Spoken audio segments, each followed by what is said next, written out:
Schoenwald, who's been one of our core faculty members from the beginning. She's also a teach consultant, so you may have seen or heard her in that venue as well. And she's going to teach us about the primary care management of autism this morning.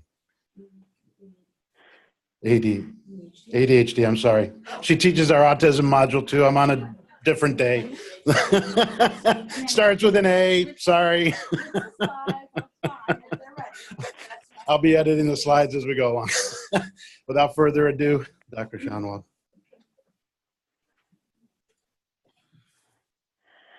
Thank you. I've told some of you, my parents have a house in Lenox, so I come to the Berkshires all the time.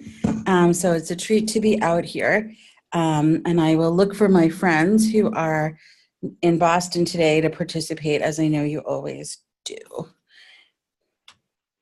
And if I advance the slides, there we go. Okay, I have no disclosures, but I will discuss off-label use of medication. Today's topic is caring for children and adolescents with ADHD, putting your knowledge to work. And it's really focusing a lot on after the diagnosis, how are we treating kids? So I wanted to start by asking, I'm looking at a big group here in Northampton. How many, raise your hand if you are a prescriber, a medication prescriber. Okay, and raise your hand if you are not a medication prescriber.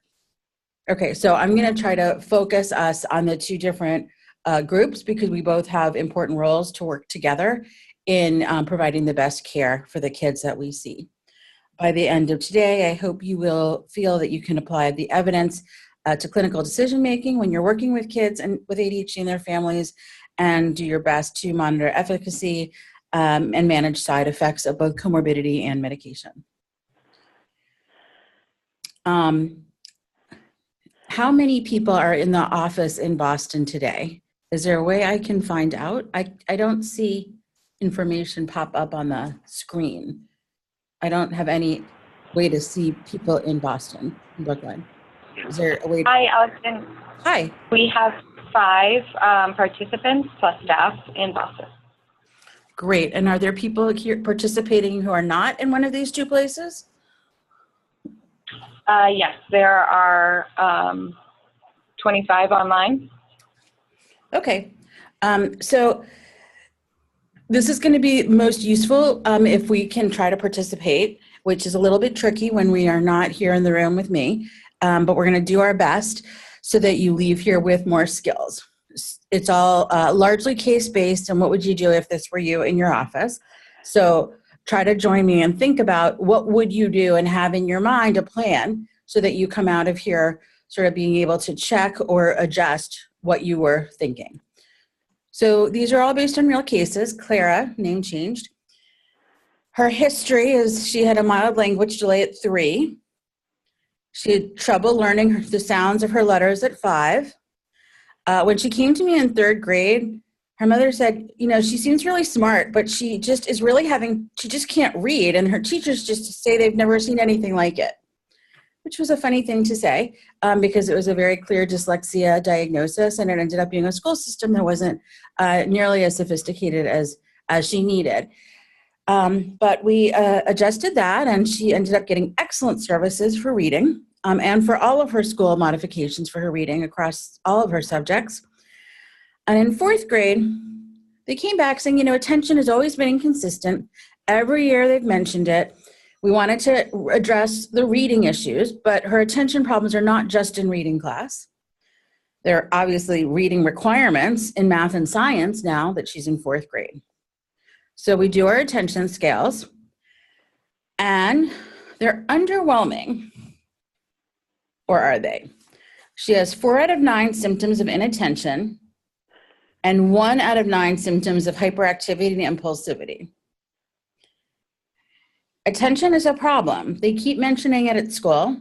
They keep saying that they think that she would do better if she were more focused. She's maxed out on her reading services. And that's what her attention scales look like. Who would treat her with medication? Attention scales at home and school are consistent, that they are slightly subthreshold for inattention.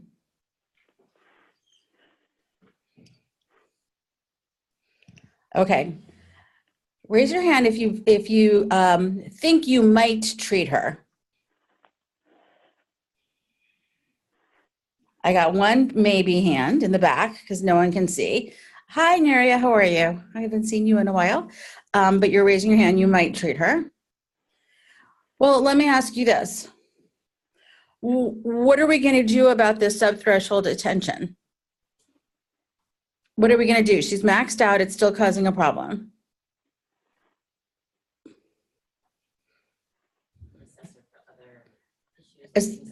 See if anxiety or depression or something else is causing some sort of mild inattention. She has no other symptoms of anything else. You have ruled out everything else. It is what it is.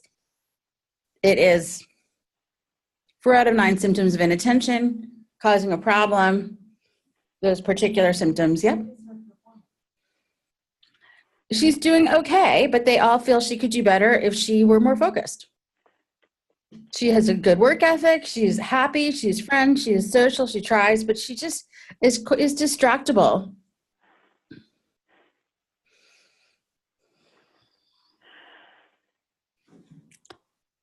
She's your patient. They're coming to you. Are you going to say, I don't think there's much we can do here. I think there's a little, what? I'm hearing something. We have a comment in Boston. That she's a girl make the scales any different? Oh, I'm sorry to Allison, hi, it's Julie Dollinger. Does the fact that she's a girl make the scales any different to interpret? Hi, Julie. Hi, Julie. So the scales are the same whether you're a boy or a girl, regardless of your age. But you bring up a good point that girls are often underdiagnosed and missed, that girls sort of fly under the radar. They don't have as many externalizing symptoms for us to see. Let me take a stab this way. What do you really think is going on here? What am I describing? She's got dyslexia and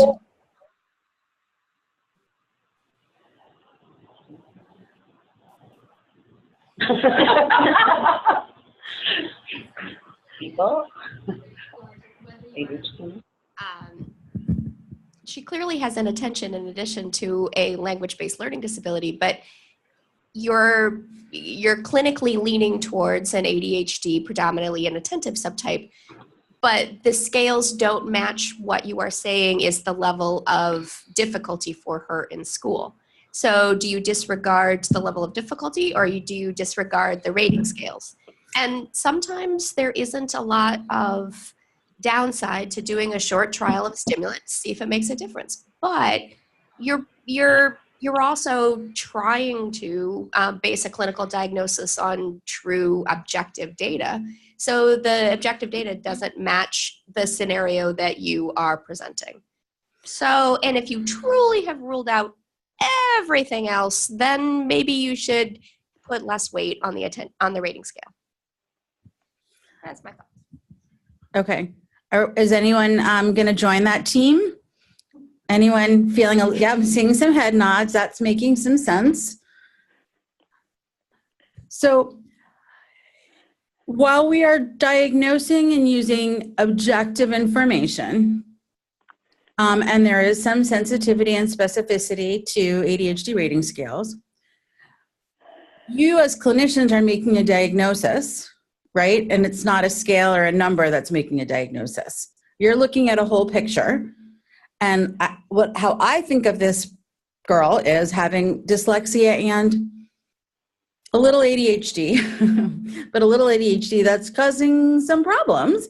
We know that learning disabilities and ADHD are often comorbid. We don't have a better explanation. And what if she has 4 symptoms that are more prominent or marked without having 6 symptoms? Right? So what if she had 4 symptoms that are all the highest rating and they're really causing a problem and she doesn't quite fit in our box of 6 symptoms? the other question is, what are you going to do, right? So are we going to let her just sort of percolate along? We can try things like exercise, diet, see if there are changes we can make. But in the end, she's going to be your patient percolating along. And I think at some point, what if I told you there's a very strong family history of ADHD? Now, would you treat her more? Oh, now I'm seeing some head nods. Okay, well, that might push me a little bit, right? So there's a reason this is a case I'm presenting, because it's not an easy case, though it is the easiest of today's cases. Because this kind of thing comes into your office every day, right? Yeah, everyone's sort of agreeing, but no one's looking happy about that, right? We're challenged with this. What am I going to do? This is my patient, and I want to figure something out. So I did treat her. This is a real patient, and this is a real story. Do you have a sense of what you would diagnose her with? Could you diagnose ADHD inattentive subtype? There's actually an unspecified type, which is exactly for this. When you sort of, just by digging, can't really convince yourself of having full symptoms, just for coding purposes and if you want to be totally accurate. And to just tell you that other people have thought about this, right? That there is a group of kids who don't fit perfectly. And so your job is to figure out, is there a better explanation? If there isn't, then here you go. You can give her an unspecified diagnosis. And to Julie's point, girls are underrecognized. Girls with inattention definitely, fall through the cracks. So it's worth thinking about. So how do you choose a medication? This is a slide that we all saw at the last visit. Yep. I'm really uncomfortable with this because I'm feeling uncomfortable with this because I feel like I see it a lot of those rating scales where I'm hearing, stories about how the kids are struggling, but they really are what I consider negative from what I've been taught. And I just can't be convinced everything's been covered. And you said she's doing okay in school, sort of well enough. So I just feel like if I really treated all these kids sort of like her, because then I'd be treating twice as many. I don't know. Right. So this is uncomfortable. Yeah. So I think we all agree this is uncomfortable. Absolutely. And if we treat every kid who comes through the door like this, are we going to be over treating some? Maybe. If we don't, are we going to be missing some? Maybe. You know your patients. And I would say trust your intuition, trust your experience. If you still feel like I must be missing something, then you wait it out, right? But if you came in with 5 family members and, all the cousins are also your patients and they're all on Concerta, right? I mean, I think that there's context, right? If you've always had a sense that in this family there was something going on that wasn't quite right, then you maybe are less likely. This is a family that happens to be, believe it or not, completely intact, financially secure, no mental health problems that I can find other than some ADHD in the family. And this is a totally happy, well-adjusted girl who is flighty. So this was a case that I felt like I could do it, even without 6 out of 9 symptoms of inattention. It feels like I'm uncomfortable not treating it just because I can't find 2 more symptoms. So part of it is living with being a little uncomfortable because you're not comfortable letting her walk out the door without an answer, without treatment either, right? And so I don't think every case is going to turn out of a treatment case, but I think the idea is think about sometimes it should or it might or it could. So we saw this slide last time. How do you choose a medication? I know lots of people have a preferred medication that they always sort of start with, but really we're looking at the whole range of medicines. How long do I want to cover? Can the kids swallow a pill? I want to try to avoid having to give medicine in school. We know sometimes school nurses travel, they cover 4 schools sometimes. Can't necessarily depend on it being the time I want anyway. Interrupting the school day isn't ideal. We want to think about coexisting symptoms of anxiety or tics, how their appetite and sleep are, if there's a concern for substance use. What does the guardian want? You know, I've had people say, I refuse to put my kid on Ritalin. So will you use Metadate? It's the same compound, but it's a long acting, it's called Metadate. Well, that's okay. You know, I mean, I think that's okay. We all come into to our relationships with our own experiences and biases. If there's another kid in the family already on something and you just feel for this family, having one medicine for everyone might be more organizing, right? Sometimes kids with ADHD have parents, right, with ADHD, and having a less complicated plan can be important. And then cost. So I ended up putting this young lady on Ritalin LA. She was younger. I didn't know she could swallow a pill or not, I think. I don't think it would be a mistake to try Concerta, Metadate CD, any long-acting methylphenidate, I think would be your first choice. And she had a very nice response. We got her up to 20 milligrams of Ritalin LA. And then her mom came in and said, you know, it's not covered. We were paying this huge copay. And as I said, they're a very intact, well-resourced family. It never occurred to me, actually. But she's right. Why should she be paying that much money when they have insurance? And I switched her to Concerta, a long-acting Oros-based methylphenidate. And she continues to do very well. And her attention scales are now 1 out of 9 and 0 out of 9. She will tell you I feel better. She will tell you I focus better.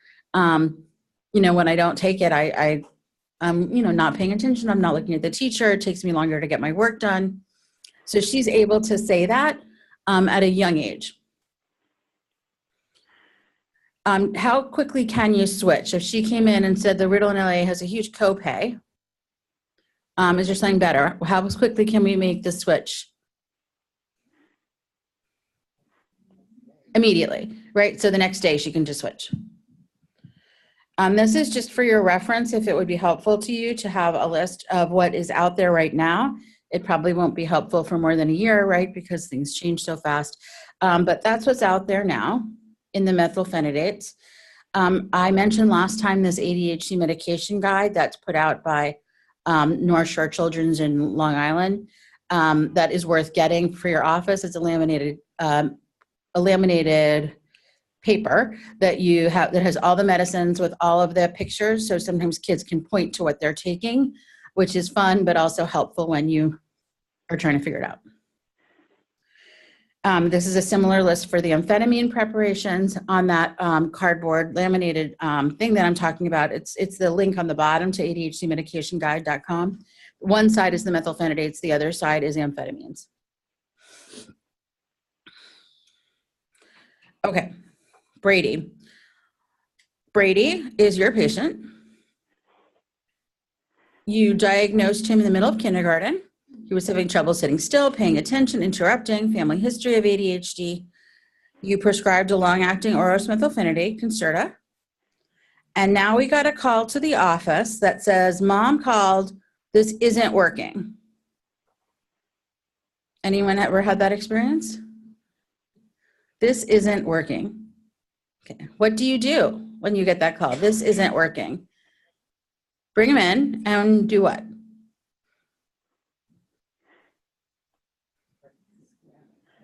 Clarify, right? Tell me more. Tell me more. What do you mean? What isn't working? What do you mean it's not working? So she might say, well, he just can't even swallow it. Every day we get started and it's like a disaster and the whole day is ruined, right? We're here to make things better, not worse. And to start the day off with a fight is not what we're here for. So what do we do if he can't swallow a pill?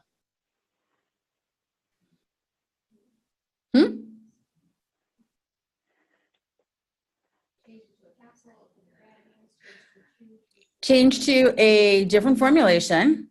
And we've got lots of capsules. We've got lots of chewables. We've got a patch. We've got liquids, right? So change it to something.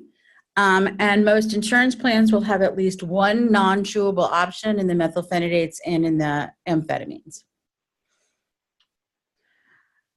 What if she says it just doesn't do anything? He's taking it and it's just not doing anything. So I would want clarity. Is it that it does nothing bad, but nothing good?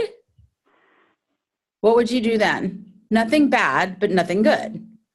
Increase it, right? Anything else you'd think of for that? Apparently I thought of something else. I don't know what I thought of, but we'll find out in a minute. What if she says, it's like, I don't even, it's like maybe he's not even taking it. It's like he's not even taking it. Or, okay, right. Who's giving the medicine, right? And anything else if we're not sure he's taking it? Just the making sure they take it. I mean, I want parents through high school practically that really know what their kids are doing. Right. So we want parents to be supervising. So lots of parents put out the pill the Monday through Friday or the Monday through Sunday. And then when they're cleaning up breakfast, everyone's gone, they check to make sure it's empty. Right? So that's good for high school kids, right? Getting ready for college, perhaps, right? But what do other kids sometimes do? Right? They're not taking it. So sometimes you actually need to check, is he actually taking it? So have you ever had parents say that I find spit out pills sometimes? You have, I have. So this is a good place thinking about your behavioral health providers working with you. If it's something the kid can swallow and he's not swallowing it, what's going on? And you hear lots of stuff when you talk to kids about why. Most of them say to me they don't like swallowing it. They don't like how it feels to swallow it, but they can swallow it. Sometimes you get kids who say, I don't need a pill, I'm not crazy.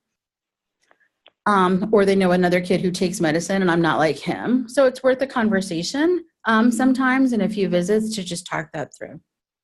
Sometimes you just have to think about it.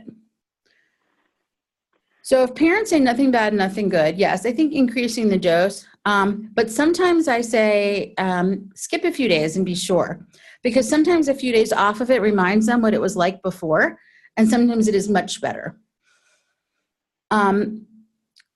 We covered, I think he takes it. So I would check cheeks. I would check the floor. I would ask him, talk to him about it, and then think, right? You always want to keep rethinking. Am I making the right diagnosis? Did I miss something? Does he need more testing?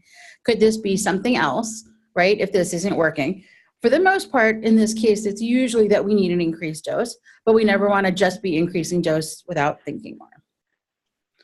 Okay, what if she says the pill is making him sick? We hear that a lot. What kind of sick do you hear? Stomach aches? What else? Irritable when they come down off. Irritable coming off of it.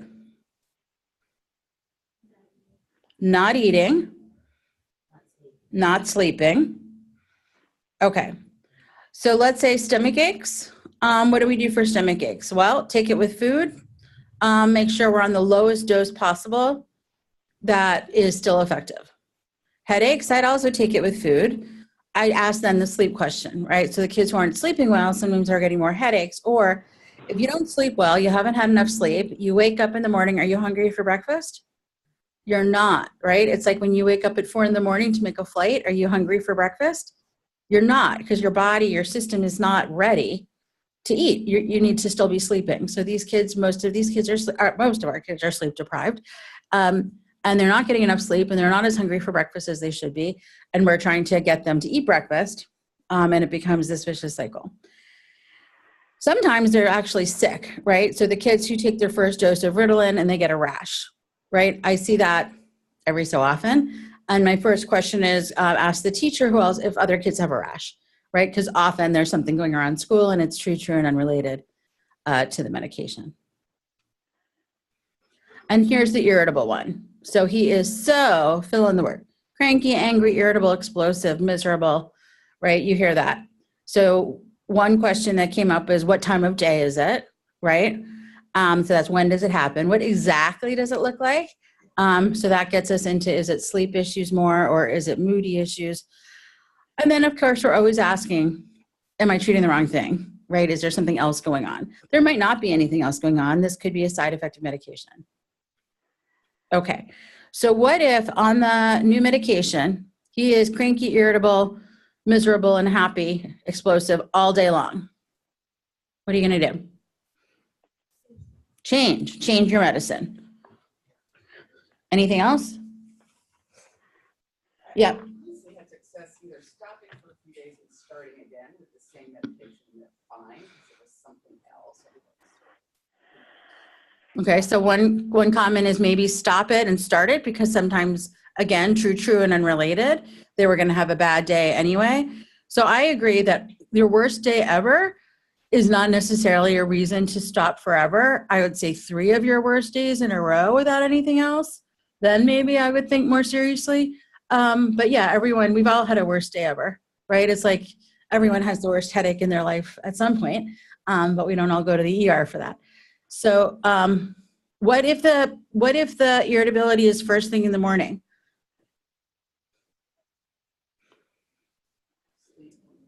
So we worry about sleep, right? Is the medicine making it hard to sleep? What else?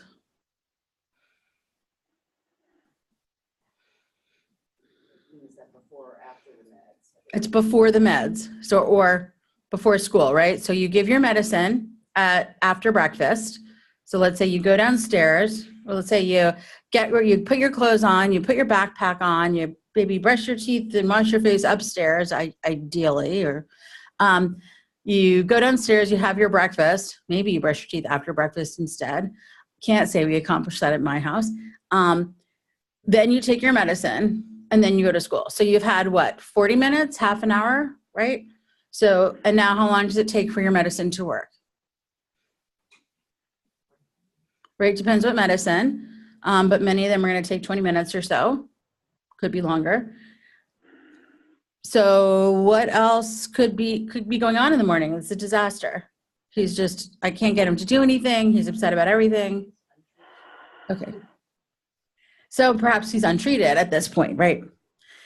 And then other thoughts, maybe from Boston. What if it's the late afternoon that you're seeing irritability? What might you do? Let's hear from Boston. Brookline. Could be the med wearing off. So yeah, it could be the med wearing off. Yep. So the meds are wearing off, and what are you going to do about it? Dose? Have it increased the dose. So you could increase the dose, and that will help the ADHD symptom control during the day when the medicine is on board, but you're still going to have this decline in the medicine, this drop, which is when the behaviors can escalate, right? When the medicine is sort of washing out, the behaviors can be tricky for that period. What about adding a short acting in the afternoon? So if you add a short acting in the afternoon, that can be helpful to diminish the slope, right? To make it a less steep slope of the dropping. So if you think about the medicine just dropping off in the afternoon, and that drop off is what's making kids irritable. If you add a short acting, now it's more of a less of a steep incline in the diminished levels of medicine, and sometimes that helps a lot. So for the all day, we talked about switching classes. I would also just think, am I on the lowest dose possible to be effective? Maybe I can get away with a slightly lower dose, still be effective and not have these side effects. First thing in the morning, ideally you want to be optimizing the morning structure. Check in around bedtime. Sometimes if you talk at bedtime about the plan for first thing, that can help. Give the morning dose earlier. Sometimes I suggest switching the whole morning routine. Wake up, come downstairs, have breakfast, have your medicine. Then get your backpack, your clothes, brush your teeth, right? Flip everything. Sometimes it gives you an extra 20 minutes and that can help. Sometimes a short acting booster in the morning. I've done that a fair amount. We don't like just adding more and more medicine, but I explain it as, well, his body isn't going to be exposed to more medicine at any given time. We're just increasing the duration of when it's actually working.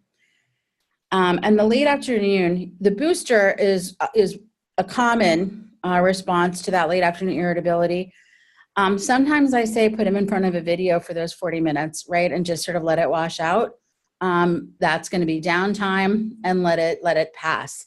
So there are different things you can try. You can try different long-acting medicines that might also do better for any particular kid.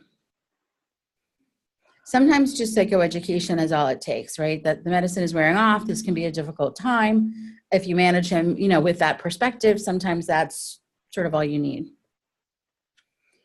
Okay, not sleeping.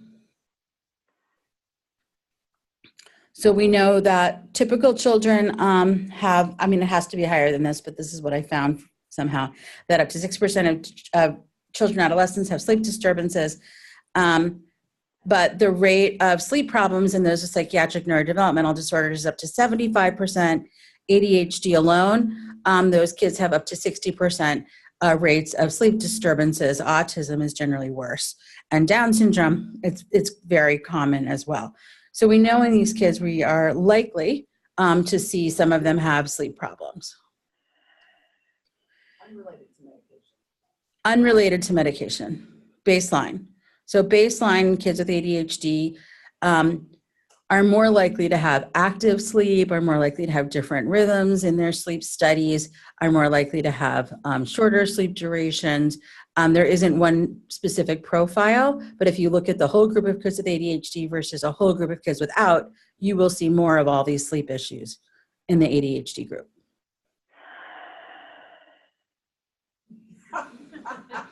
We're all tired. We don't know if that was a sigh or just someone driving. I don't know. Okay, so sleep. You all know how to manage sleep, bedtime routine, low arousal activities, sort of the typical hygiene stuff. I would also ask what goes in, right? An albuterol nebulizer before bed is not conducive to going to sleep. Caffeine, just because it's a green soda doesn't mean it doesn't have caffeine in it. Reinforcers for waking, this goes back to your Ferber teachings, right? What are our sleep associations, and do they keep getting another snack, another kiss, another hug, another story, right? That's reinforcing waking. If it's a stimulant medication, again, trying to give it earlier. If you can give it 20 minutes earlier, you might get 20 minutes earlier at bedtime, or a shorter acting. So something rather than a 12-hour or 10-hour, looking for a 6 or 8-hour medicine and see if that would help. If it's an SSRI that you're on, which is not, I know what we're talking about, but if there is an SSRI on board, I would just think about switching the timing. So if they're taking it in the morning, switch it to nighttime. If they're taking it at nighttime, switch it to the morning and see if that helps sleep. So this was a recent systematic review of ADHD and sleep medicines, because I do get this question a fair amount of time about Lunesta and Ambien. So Lunesta is, I'm not going to say it right, esopiclone. I don't think anyone refers to it as anything other than Lunesta. And Ambien is Zolpidem. I think that's how you say it. So these are not medicines that we prescribe in children. These are not things I would recommend prescribing in children. These are things that a lot of the parents have been prescribed or take. But this review clearly comes up with clonidine, melatonin, and L-theanine, which I did have to look up. It's the amino acid in green tea. Do have studies that demonstrate improvements in sleep onset latency, meaning you go to bed faster, and total sleep duration because of that, right? So it's because you're always waking up for school, but if you can get to bed earlier, you're going to sleep longer. I'm just going to call them by their brand names because I'm going to not say their generic names correctly. But the Lunesta, Ambien, and Guanfacine failed to show improvement in sleep compared to placebo, right? Which is good news because we don't want Guanfacine to be making you sleep, right? That's why we're prescribing it during the day. They are all generally well tolerated, though the Zolpidem can have some neuropsychiatric adverse effects. So this is just to arm you with a little more evidence. Am I the only one who's been asked about Ambien or Lunesta for kids or teens? Have you ever been asked? So here, a couple of nods here in Northampton. Anyone else in Brookline been asked about sleep medicines for kids? What was that? Sleep medicine, yes, but not Lunesta or Ambien. Okay, so lots of sleep issues, but not necessarily the same questions. So melatonin is typically our go-to when we can't fix the hygiene and we can't fix the medicine dose. Some of the kids were already on melatonin right before the ADHD got treated because sleep was an issue. Here's some dosing and management guidelines.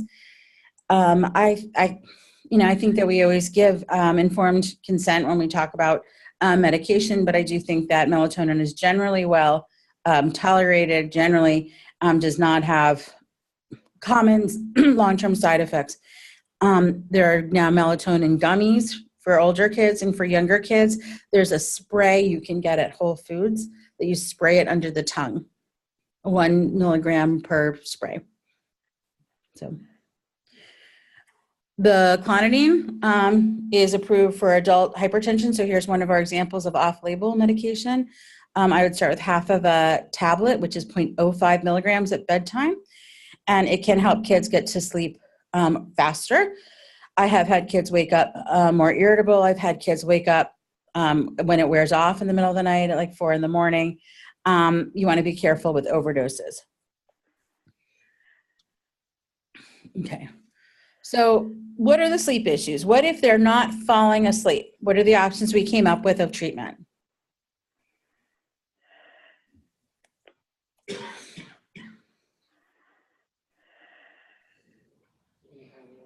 Give it earlier. Give it shorter acting.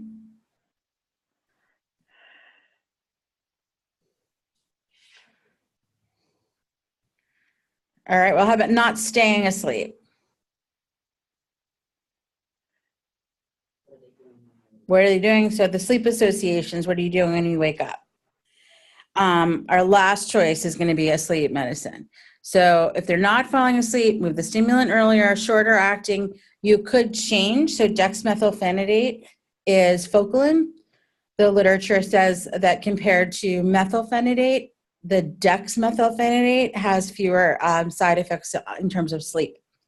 So that might be a reasonable change. And again, are you at the lowest dose? That will be helpful. And maybe so sometimes let's say you're on a long-acting methylphenidate or long-acting stimulant and you've got Intuniv, a long-acting guanfacine as well, which we'll get to. If they're not sleeping, sometimes you can go lower on the stimulant and go higher on the long-acting alpha-adrenergic, the long-acting guanfacine. So you can try to sort of play with the doses and see if you can still get symptom control. If they're not staying asleep, you reviewed your sleep hygiene, you reviewed your sleep associations, but I would also say, why now? You know, kids, their sleep falls apart if they're stressed or there's something else that they're working on. And as a reminder that just because symptoms present while we're medicating doesn't mean the symptoms are related, right, to the medication. Okay. So now this little boy, we lower his dose, his long-acting methylphenidate, but the symptoms are not treated. So we try all these other things, whether it's sleep or irritability or appetite, stomach aches. A lower dose does not treat his symptoms. Now what do you do? So you can try the other, right? Try the other stimulant class and go through the whole thing again. Right. So what does the literature say, or what's in your experience? Are kids more likely, or what percentage of kids are more likely to respond to a methylphenidate versus an amphetamine versus both? Either one being the same. Anyone want to take a guess? You're saying what percent of kids that did not respond to one might respond to another? What percent of kids do better on best on methylphenidate? But I do know that, I don't know that, but I know sort of that a good percent will do better on the other one. A good percent will do better on one versus another. Okay, so it's about a third, and a third, right? So it's about a third do best on a methylphenidate, a third do best on an amphetamine-based medicine, and a third do equally well on both, on either one. So that begs a question. You've got a kid on a methylphenidate, are you supposed to try and see if they're going to do better on an amphetamine? Because maybe someone said no, because? Oh, we just have a Sorry, question. Allison, I had a question, which is that when you're asking percentages, what percentage of kids actually do not have an effective response to medication at all? So what percentage of kids with real ADHD do not have a response to medication? I don't know that there's an official number. I would say now that we have so many medication choices, it's under 5%. I mean, I think 95% with real ADHD, you can get a response. I see doubt in the audience. Oh, yeah, they're mulling it over. They're mulling. I think there are some people who do not respond. I think that's rare, but mostly it's because there's something else going on that we haven't put our finger on yet. That's going to be something else. I think we don't, if you're getting a good response to methylphenidate, we don't try an amphetamine to see if you'll have a better response, because who's got the time, right? It doesn't seem worthwhile. So if there's some benefit with a stimulant, but you're not tolerating it, you add your adjunctive medicine, right? So you're getting some benefit with your long-acting methylphenidate or your long-acting amphetamine. Maybe you've switched to the other one, and you have the same thing. I get to a certain point, there's some benefit, but I hit a dose that I have side effects, and I still don't have adequate ADHD control. So at that time, that's when you think about adding your adjunctive medication. So the Intuniv, the extended release guanfacine, is approved as an adjunctive treatment for ADHD, and that's what this means. There's also atomoxetine, which is Strattera. Has anyone prescribed Strattera newly recently? Past 5 years? So in the past 5 years, okay. Right, but I think that this was our go-to adjunctive treatment, which has probably been replaced largely by the long-acting guanfacine as an adjunctive treatment.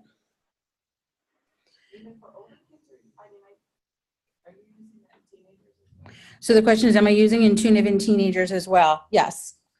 Yeah. Someone's shrugging her shoulders saying, why not? No? Like, why not in teenagers? No. I overread a body gesture, sorry. Okay. Someone was stretching. If there's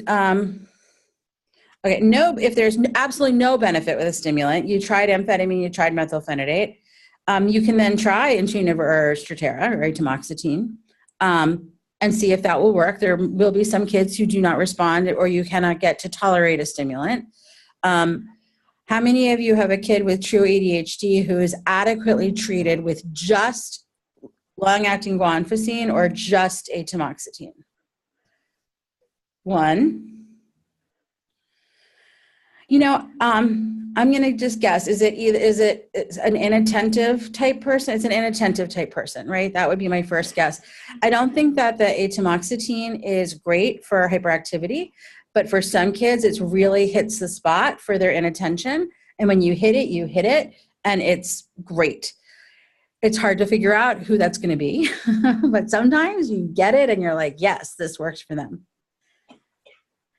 If the lowest dose of the stimulant is not tolerated, then again, you try non-stimulant medicine. So all of these are different times to add an adjunctive medicine to your long-acting. Yeah. Oh, can we just read a comment from the online chat?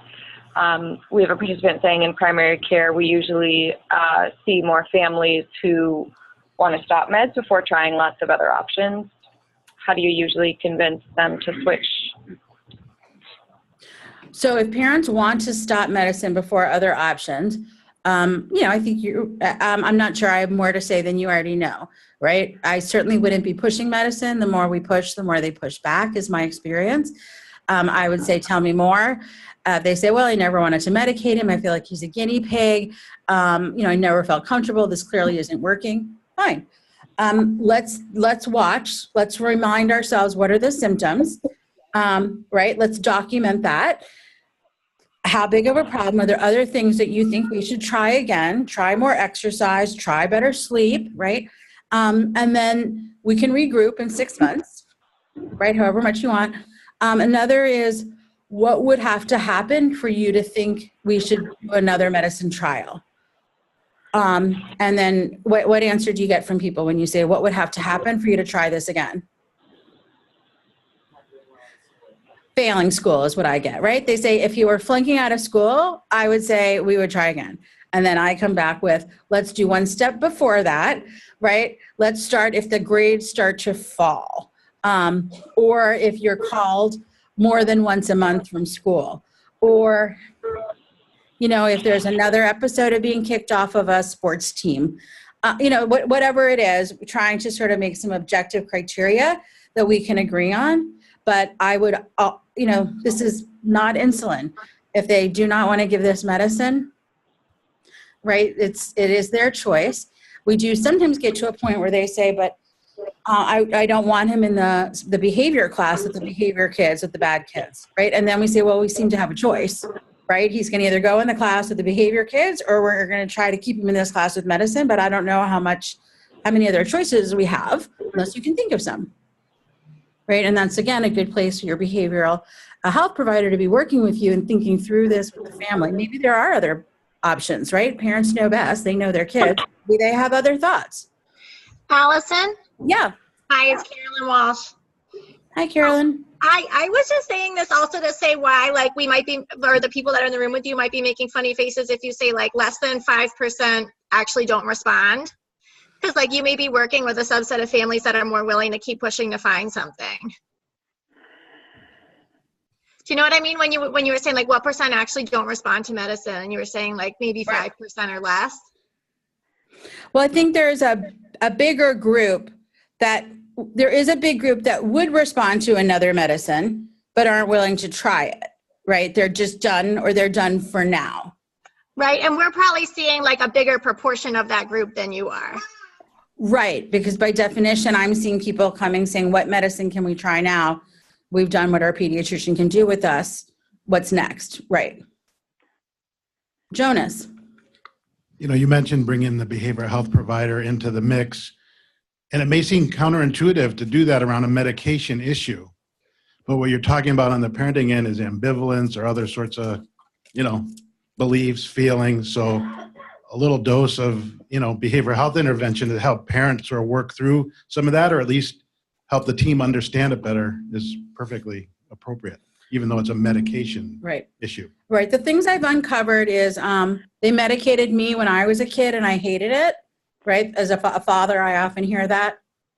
And my answer is, I hear that a lot. Fortunately, we have many more options than were around when you were a kid, though I'm not going to be able to say that for much longer as I get older.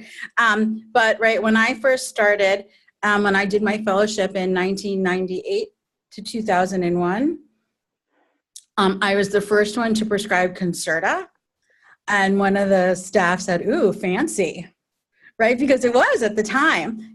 Think of how far we've come. We have so many more options now, and that's just my lifetime as a provider.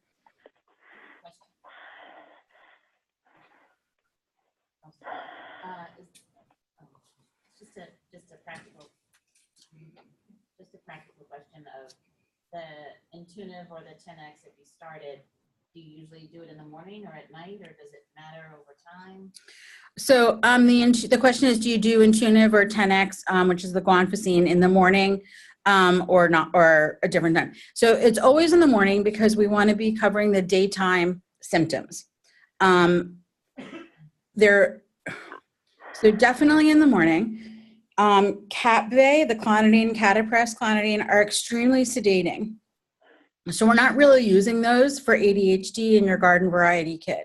If you have a very cognitively impaired, impulsive, aggressive, oppositional, sometimes that clonidine really takes the edge off. But I think that's a really different profile from your garden variety ADHD with maybe some learning disabilities. I think most of those kids were not using clonidine or Capve. Interestingly, Capve is actually written as a medicine you're supposed to give in a morning dose and a nighttime dose, but I've never understood why that is, and I've never done it. There are some kids with sleep issues that I have tried Capve long-acting at nighttime to see if I can help them fall asleep and stay asleep. I've done it 3 times. It worked once, and it didn't work twice. So I think it's low risk, and that those are for more impaired, developmentally complex, sometimes medically complex kids. So the guanfacine short acting comes as a 1 milligram. I usually start 1/4 of a tablet before and after school, and then I increase it to a tablet by increasing by 1/4 each week or 2 weeks.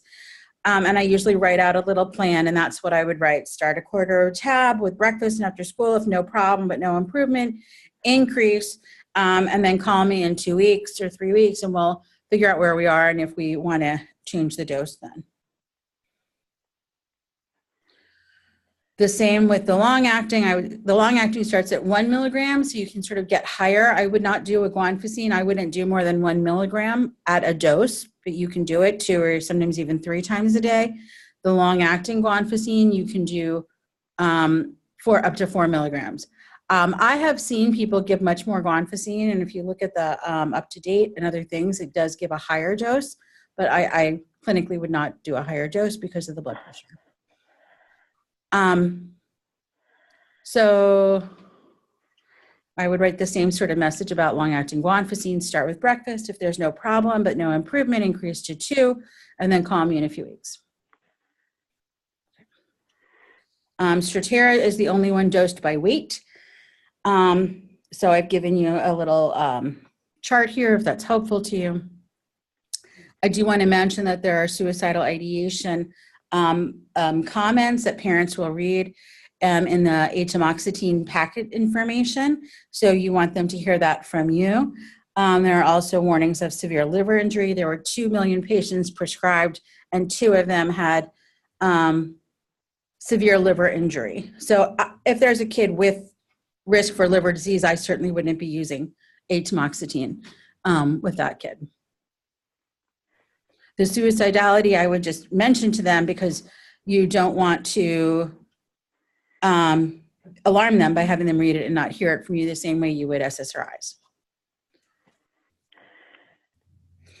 Okay. Brian. We're going to follow Brian for a long time. Brian is 8 when he first comes. He's in 2nd grade. He has ADHD. It interferes with school function. He's otherwise a healthy guy.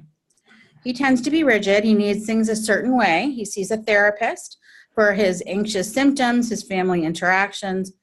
He has a high average IQ, no learning disabilities. He has an IEP. They say he is not eligible for services. So what are you going to start? 8-year-old 2nd grader, ADHD, no learning issues, a little rigidity. What are you going to start? The developmental evaluation. Are you talking to us? I couldn't. Oh, yeah, we had a comment from Boston, developmental evaluation. There's a further developmental evaluation. For this 8-year-old here? Well, let's say we don't see a reason for more developmental evaluation because it's ADHD. The only thing that's complicated about it is he's a little rigid, but he's working with a therapist on that. He has his IEP done. Further evaluation, I think what you're getting at might be, are there executive function issues that maybe we haven't tapped into at the IEP? And I think that's probably what you're thinking. I'm not sure how much the school is going to be doing, how much more we're going to get for an 8-year-old, right? And we're going to have sort of more executive function deficits over time. But right now, he's not treated at all for his ADHD. So we probably want to treat that first. So long-acting methylphenidate comes from the Northampton audience.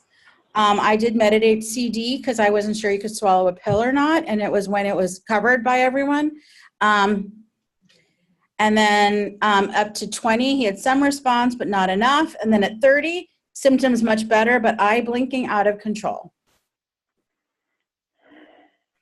I switched to mixed amphetamine salts, which were Adderall, and he was obsessive, crazy, and not sleeping. Okay, so we have a vote for Focalin.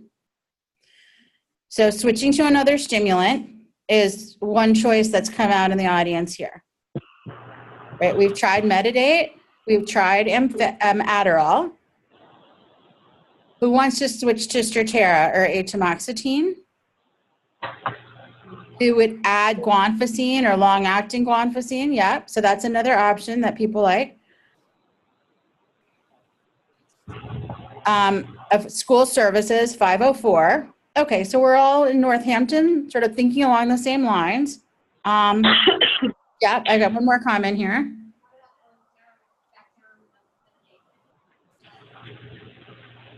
Okay, so that would be choice E, add guanfacine or Intuniv. So maybe pick the middle dose of the long-acting methylphenidate and add an Intuniv. Not necessarily Intuniv. I'd say SSRI, maybe a low dose fluoxetine Or a and a low low dose methylphenidate. So perhaps if we think that this rigidity is sort of something that is contributing, because we know tics are more common when you're anxious, the methylphenidate could be exacerbating that anxiety. So I think that that's a real thought. The issue is that he's 8. And so I think that without more overt symptoms of anxiety, I think that trying to treat the ADHD would probably be more common, but as you'll see, you're not wrong. I think that there are lots of ways to go. There's no one right answer to what you would do with this patient. 5 different people would do 5 different things, and maybe they all have merit. And so we just want to be documenting what we were thinking so that if it works or doesn't work, we know what our thought process was and where to go next. I actually did switch to Focalin, thinking that maybe the tics wouldn't be as worse as they were on the Metadate.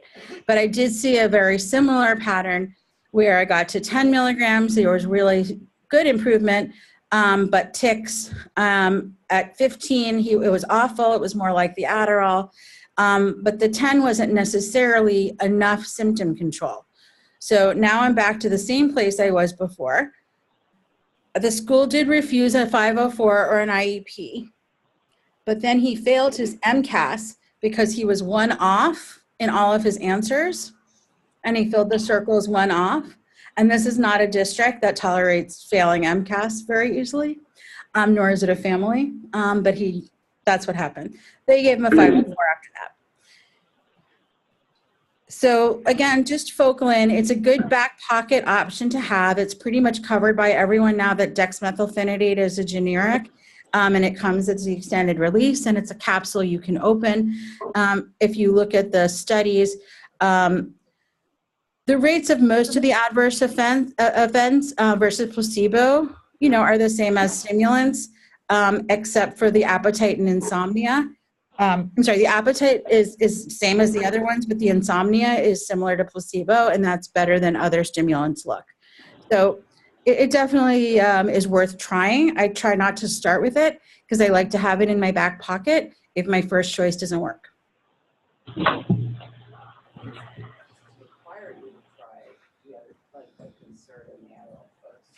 So the question is, do some insurances require you to start an Adderall and amphetamine, whereas, again, I can't pretend to keep up with them, but Mass Health does approve the dexmethylphenidate and the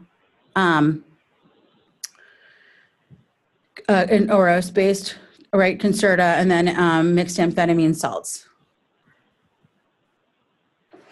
Okay, so what are you going to do with the tics? Are you going to say, look, tics aren't treatable, no way around? Are you going to say, well, Focalin also not working, let's try atomoxetine instead? Or you want to go middle of the road Focalin and add your atomoxetine, middle of the road Focalin, add short-acting guanfacine, middle of the road Focalin, add guanfacine. So someone said guanfacine for the tics. So do we want to replace the Focalin? No, we want to add to Focalin a long-acting guanfacine. So that's what this group consensus is. Brookline or telephone folks? Definitely add guanfacine. I don't know if it's long-acting or I'm not sure. So everyone's saying add guanfacine, but we're not sure if it's long-acting or short-acting. We also have one option for B, or one vote for Or B. just switch and try atomoxetine. So I think if this were primarily an inattentive person, I think that's a reasonable thought. There are reports of tics on atomoxetine also, so I'm not sure I don't know that I would go there next because now I know I have a kid with tics and ADHD, and I'm exacerbating them with my stimulants, but they're there. They're already there. So he gets on his 504. I did try to prescribe the long-acting Intuniv, but it was long-acting guanfacine, but it was before it was generic, and I couldn't get it covered. So I did try at this point the short-acting guanfacine. And so if you think about the reason, right, why all of you said that, it's because you have a layer of your stimulant treating your ADHD, as much stimulant as he can tolerate, and now you're adding a layer of treatment with your guanfacine on top of that.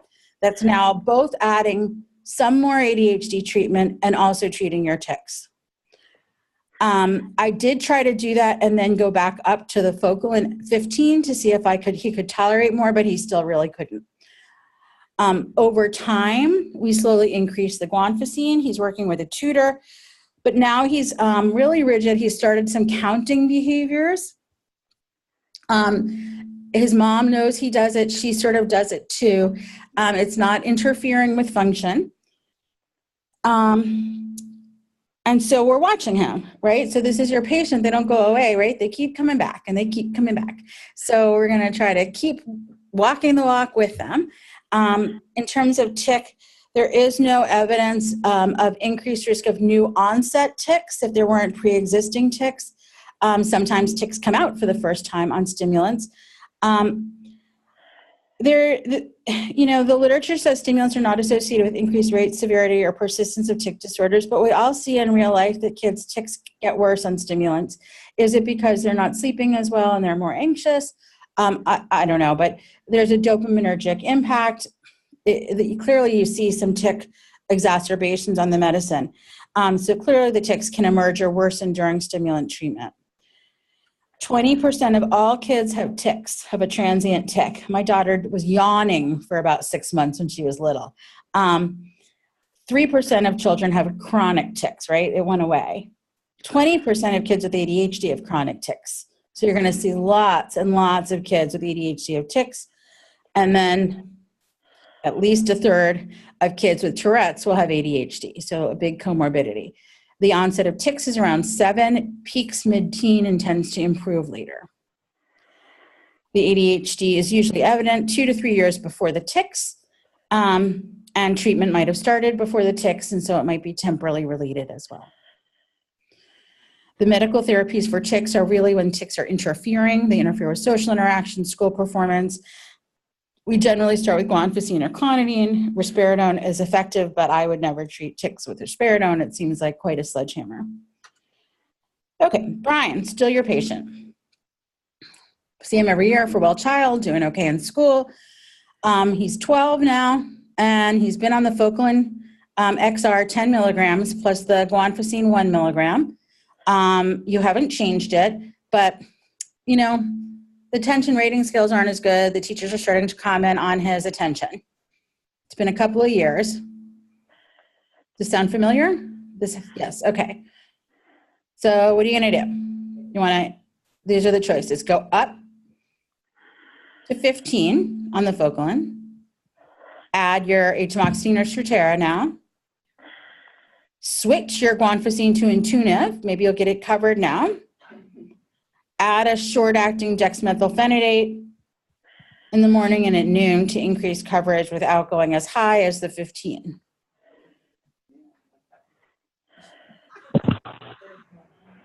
So I have some number 3s. I have some C's and some D's here, some C and D choices. Brookline, Collars. C. C. C as in cat or D as in dog? C as in cat. C as in cat. Okay. Anyone else here in Northampton have an opinion? You could try A, right? So you could, he's older, maybe he'll tell you. So there's no right answer, right? Any of these answers, I would say like none of you picked B because putting a kid on 3 meds just feels wrong. I could imagine someone defending it saying, well, we're going at the ADHD from 3 different, chemical pathways and 3, whatever. But I think you're right. Most of us would not, I would not do a 3rd medication. What I did is I did D because I wanted to improve his stimulant coverage during the day, and he still couldn't. I didn't try the 15, or maybe I did and it didn't work. I don't remember. And I still couldn't get Intuitive covered at that point. And so I tried a little short acting. So think of it as a way to get somewhere between focal and XR10 and focal and XR15 by adding a little bit of short acting. And again, my line to families is it's not more medicine, it's helping him to be exposed to the same medicine, but at the dose that he needs, because the focal and short acting is really the same thing as the pill, the capsule. Kids don't buy that, right? For them, it's the number of pills they take and they don't like it. I did ultimately get the guanfacine switched to the extended release, and he worked his way up to guanfacine ER, 3 milligrams. Okay. So now I see him at 14, right? Because this is still your patient, and they keep coming back, and they won't go to someone else. They just want to keep coming back because we are partnering with them and sharing with them and documenting and keep trying. So now it's the summer before 8th grade. He's 14. He's on the focal in 10, Intuitive 2, and these little short-acting methylphenidates. And it worked for 2 years. But, you know, mom has noticed some rigidity, difficult, upset. He went on a bike trip with friends, like his best friends in the world. He lasted 2 days. He panicked. He was crying. He had to come home. Much more counting behavior that mom is seeing. He's been struggling in school. He's earning B's on a 504. He's a very high IQ. They have private tutoring 2 days a week. He has tons of sports. He is an excellent athlete. He plays baseball, golf, and tennis. And he did complete several months of CBT to address his anxiety, his counting, his obsessive compulsive behaviors. There are absolutely no medical concerns. He is in terrific, perfect health. Who wants to retire? Okay, so I hear an SSRI being suggested, which is then going to make it our third medicine, Focalin, Intuitive, if we don't count the dexmethylphenidate as a different medicine, which we're not. Now we're going to put him on an SSRI. So you've had separate anxiety talks, but this is where they integrate. This is where we cross over, and it's the same messages, the same plans, but it's one patient, right? So they cross over. It's excessive or persistent. It's distressing. It's impairing. You're screening with your PSCs. You're doing baseline assessments with your scareds, and then you can follow with your scared. This is what your algorithm looks like. You're adding your antidepressant when it's severe or moderate, but to your therapeutic interventions. So I put him on sertraline. I choose sertraline. There's the most evidence of anxiety treatment in children with sertraline, so it's usually my first choice. It is actually FDA approved for OCD in this age group. I didn't diagnose him with OCD, but he clearly has OCD tendencies, and the anxiety and rigidity has a flavor of anxiety.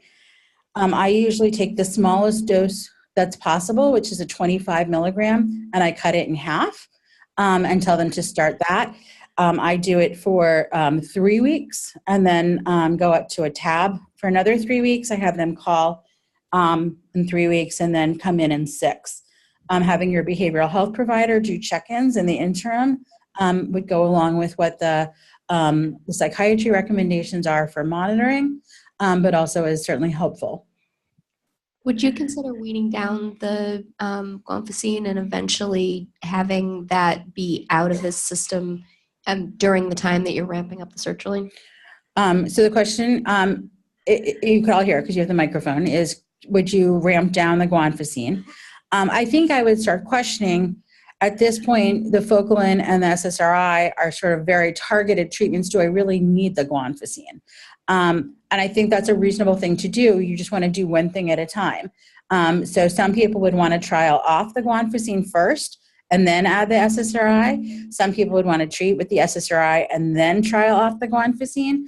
Some people are, sometimes you can just see when you trial off the guanfacine that their ADHD is just not treated and your SSRI isn't going to treat that.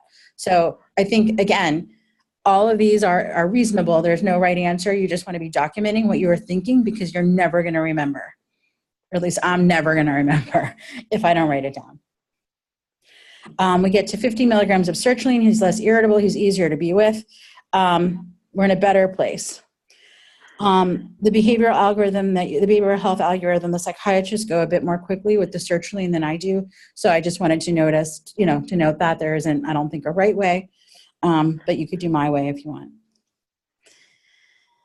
And Brian is still your patient and comes in at the end of 8th grade.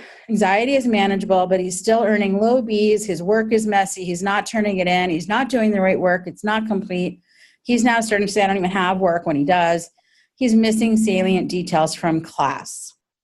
So we have him now on focal and extended release, guanfacine ER, Zoloft 50, and this is what we're seeing. What is going on?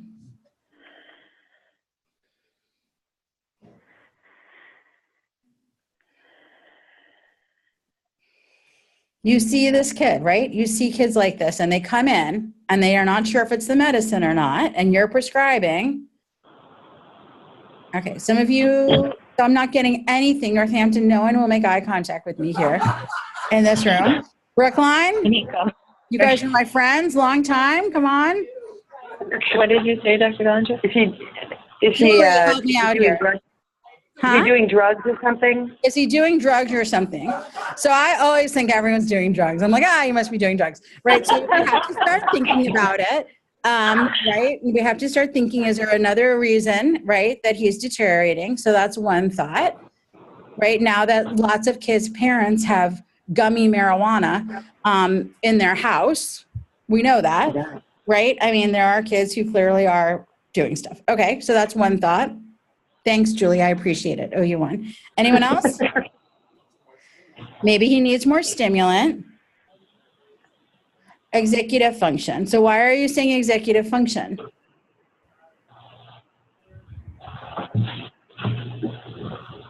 He's not organizing his work. He's not getting it done, all these executive functions.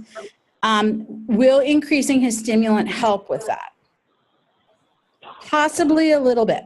Right? Possibly a little bit, to the extent that if he were more focused, he could maybe optimize his executive function. Okay. So I agree that executive function is one thing to be thinking seriously about here. What is executive function? It is all of these skills that are necessary for you to achieve your goal. Someone give me a goal that I might want to achieve. Any goal as a person. Goal. That people speak into the microphone when they have a question or a comment. That's my goal. Okay, if the goal is for everyone to speak into the microphone, they have a question. Okay, we need to plan it. So we need to have a microphone that works. We need to give the instructions, right? We need to do that in sequence. So we need to have the microphone in the room. And before we start, it can't come in after. We need to be flexible. If the microphone breaks, we can use these little pinny things here that go on your, right? We need to be able to change course if in the middle. We need to keep paying attention, because if we stop paying attention to it, no one's going to get the microphone. Right? Any goal you have, you actually need all these executive functions to get the job done. And that has nothing to do with whether you can physically hold the microphone or turn it on, right? So executive function has nothing to do with your intelligence. He's got an 135 IQ, this kid. It has nothing to do with how able he is to do the work. It's whether he can actually execute it, right? Executive function, can he execute it? So we do advocate for more with the 504. We changed some IEP goals. We talked last time about some programs that have been shown to be effective. The HOPS program, Challenging Horizons, I don't think people generally have access to those sorts of programs. Instead, they're getting executive functioning tutoring and coaching, which they did. They got an executive function coach because this was a very well-resourced family. They changed the work of the current tutor from being content-oriented to organization-oriented. And eventually, honestly, they seek private placement in a school that really caters to kids with ADHD and executive function issues, because they become his biggest problems that the school system isn't going to deal with, because he can still get B's and C's despite all this, because he's so smart. So sometimes we get to the point where the question is it comorbidity, right? Am I misdiagnosing this altogether, right? So is it ADHD with these anxiety symptoms coming up, or did I miss the boat entirely? Has this always been anxiety? And I think when you start to do that, you can just stop where you are. If you're earlier in the game than we are with this guy, you can stop your medicine. Just see what's what and regroup. Look back at your initial diagnostic note. You wrote it down for a reason. Remind yourself what you were thinking and what you were seeing. It was really there when you did that. So things change over time. But I think that makes you less likely to question yourself when things are going wrong if you realize that you really did think about this and saw what you saw. Review family history. New diagnoses come up every few years, or people start talking about it more. But sometimes it's a good place to ask your behavioral health provider to work with you, meet with the family, see if they can uncover some things that you're missing. Sometimes IEP testing, or this is a time for neuropsych testing. If things just sort of, you're missing something, it's not going well, you've thought it through, you can't hit the medicine right, these symptoms are not consistent with any profile you're comfortable with, and then your diagnostic question for the neuropsychologist is there an underlying learning issue that I'm missing? Is there an underlying mental health disorder that I'm missing? And it's really hard to fool a good neuropsychologist, right? So there are lots of comorbidities, and they can be hard to find. But history and using some of your screening tools is how you do it. So you have tools in Epic that will help you screen for your depression, your anxiety. You look at tics, right? Sometimes we forget to just look. We're so busy documenting, talking to the family, doing our exam, checking our boxes. Sometimes just remind yourself to just look. Whenever there's a kid and I realize I don't know what the kid looks like, I only know what the parent looks like, that's a problem, right? If I wouldn't recognize the kid in public, I'd only recognize the parent, then I'm doing something wrong. And I have to remind myself, because sometimes the parents and their stories and their energy sort of fill the room, and then I don't really look down. So, Jason is a college freshman. He was on Concerta for years. You sort of lost track of it. Maybe one of his well-child visits he missed. Maybe one was done by your partner, right? You haven't exactly seen him. It's like I'm in your practice, right? It's like I'm right. We all are seeing these kids. It's really frustrating. He said inconsistent follow-up. There were some binge drinking episodes that you have heard about. He did graduate from high school.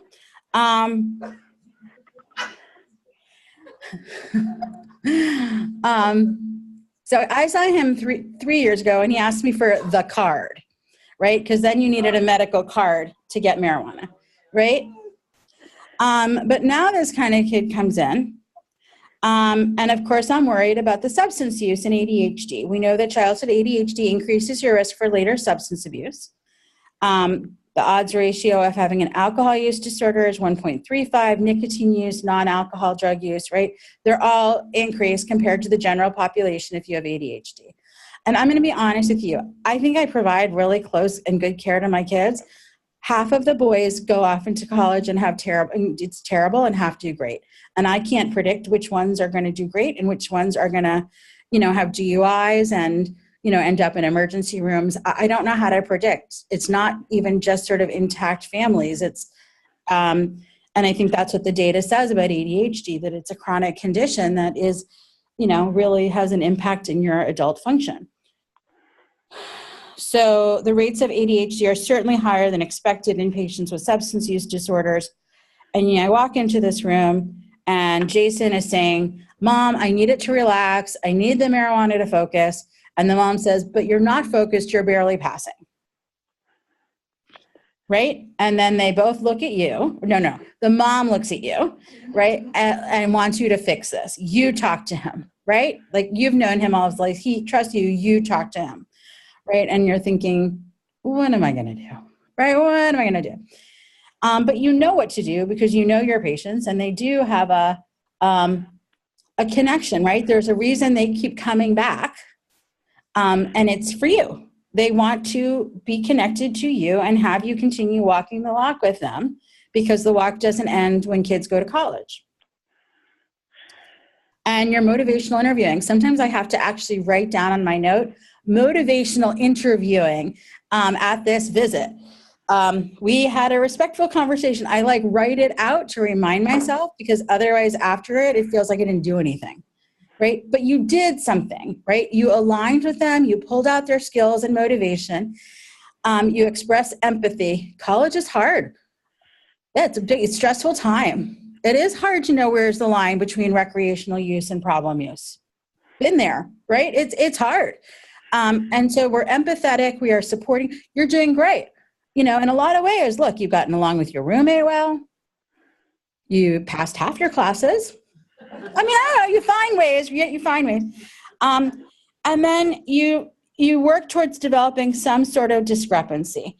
And the discrepancy this kid will come up with is, I realize I'm having some memory issues with all the marijuana I'm doing. And I realize that there's probably a better way. I'd like to find a better way to manage my attention and my anxiety, but I don't know it. And I didn't like all the meds I was on. I didn't like being on meds. And so what teenagers, and I'll consider a 20-year-old college student a teenager, is they want the facts, right? They don't want judgment. They don't want condescension. They want the facts. Yes, marijuana has short-term effects that you're enjoying. It can be relaxing, make you less anxious, sometimes even euphoric. We know it makes you hungry. We often prescribe it for pain reduction, for nausea suppression in cancer patients, right? Absolutely. But marijuana also does other things. Like you're seeing, it causes memory problems. It can cause distorted perceptions. It can impair your coordination. It can affect your body in unhealthy ways. And it's not unusual to have anxiety and paranoia develop from paranoia, as is psychosis, not an uncommon. And so, yes, as a teenager, you say, well, none of that's going to happen to me, maybe. But as a 20-year-old, they're moving out of that period of invincibility, right? And starting to have some sense of adult responsibility. They're not there yet. But you are continuing to align them with this respectful conversation that lays out the facts. And I don't know that there's so much more you can do. Parents ask me, can we do urine tests? Right. And Sharon Levy tells us that is not an effective intervention for prevention, right?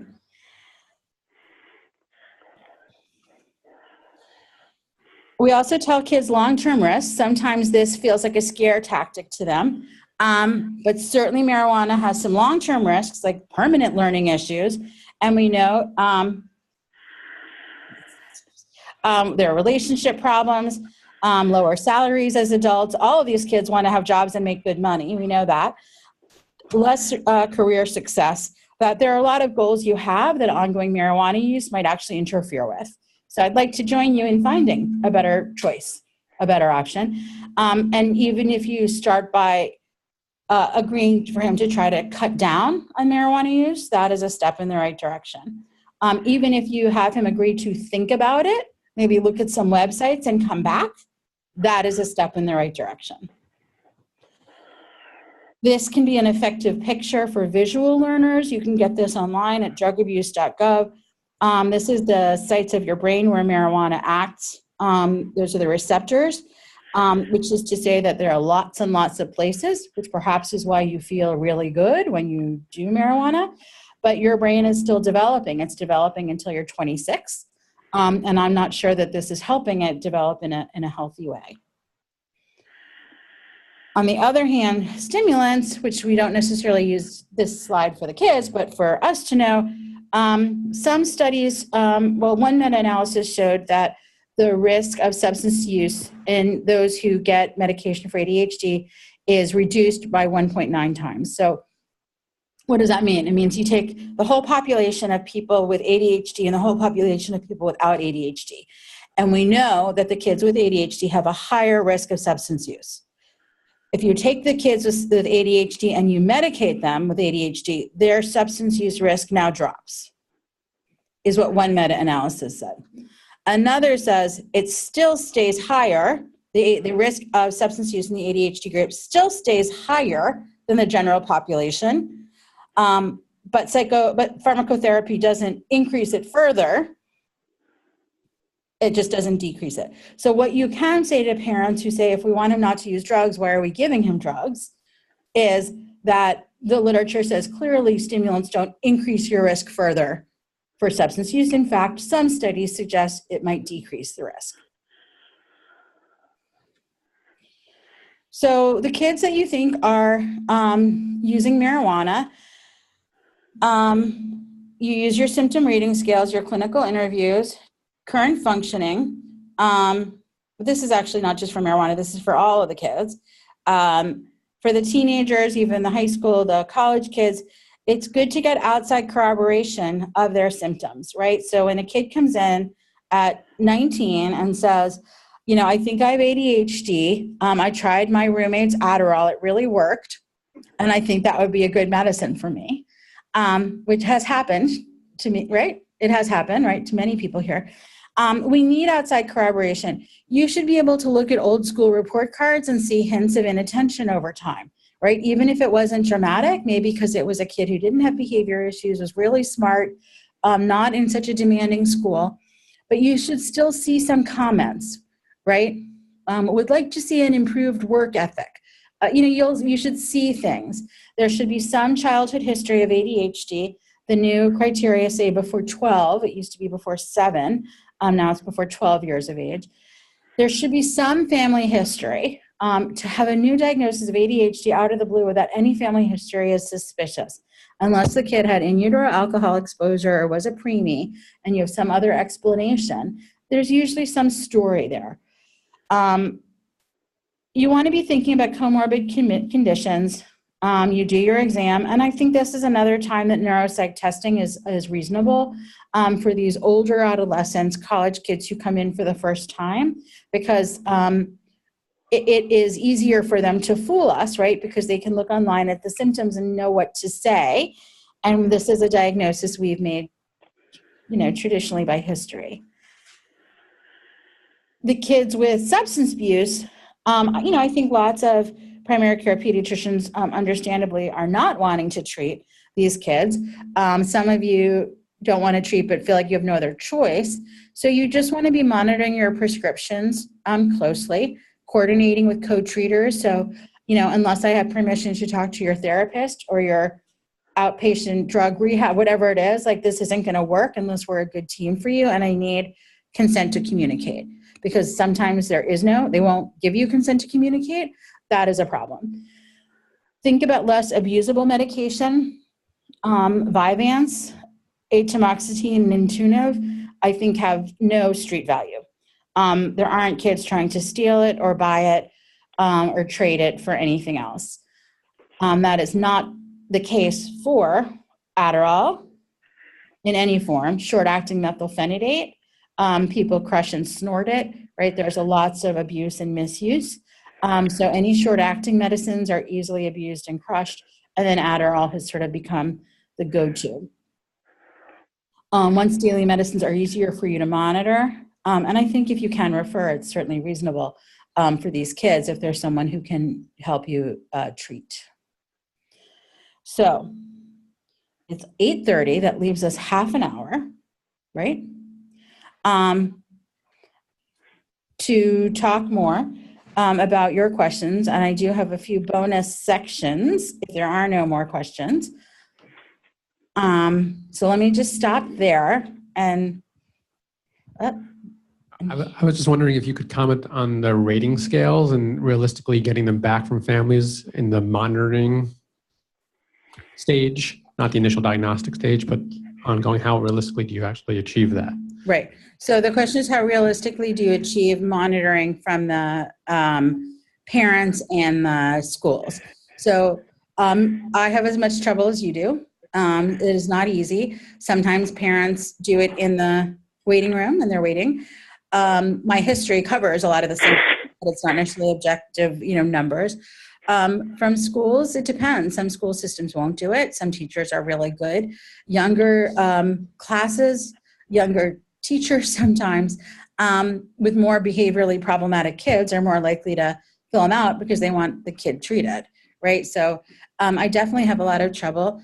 The Trivox system, it was purchased, and I think they're in talks with PPOC, which is, it's like a Chattis-like system, which is an electronic way to communicate and get surveys completed. So it would be completed by the teacher electronically and come right to you. So it bypasses the need to go home in a book bag and get back to your office. So that's an option.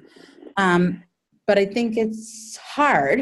I don't know that I have a solution other than those, but I would say that the Trivox option, if you're interested, some practices use it effectively.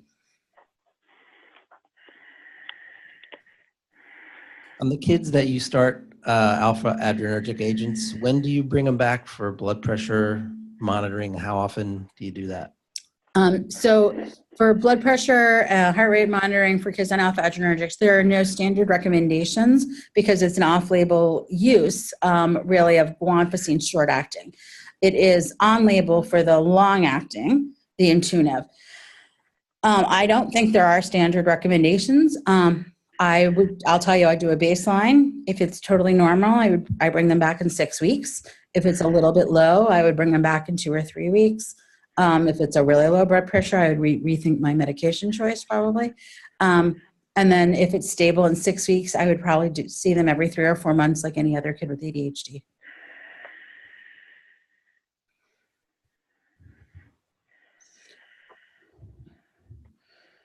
Okay, so are we feeling a little more comfortable with more complicated ADHD medications? We do have a question in Brookline, Allison. Great. How often do you start Vyvanse with those late high schoolers who are going on to college, and they come in, at the end of their senior year saying, I'm now having troubles. I now identify myself as trouble, and how do I proceed further into college? Do you just start with Vyvanse or something more?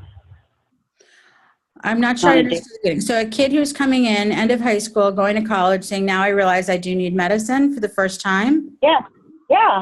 I've had 3 recently. And have they had a long-term ADHD diagnosis, or is that a new diagnosis? No, I mean, it's them picking it up in college. I mean, in high school saying, I want to do better in college. I'm finding that I'm having trouble. Can I start a medication for a freshman year? So I want to just tag on to this, and in part of the conversation and question, the differential between ADHD and I want to study it. I want to be more focused when I study.